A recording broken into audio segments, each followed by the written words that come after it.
19. gadsimta beigas un 20. gadsimta sākums bija lielo tehnoloģisko atklājumu laiks.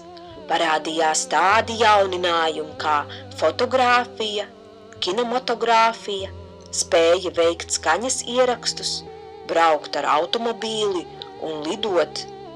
Māksliniekiem šajā laikā radās jautājums, kā atspoguļot moderno laikmetu mākslā. Realitātes dokumentēšanai tagad varēja kalpot fotogrāfija un kino. Lidmašīnā no putnu lidojumu augstumiem bija iespējams ieraudzīt pilsētu, ēku, lauku un mežu ģeometriskos apveidus. Ar mikroskopu palīdzību saskatīt tās daļiņas, kuras ar neapbruņotu aci nav saredzamas.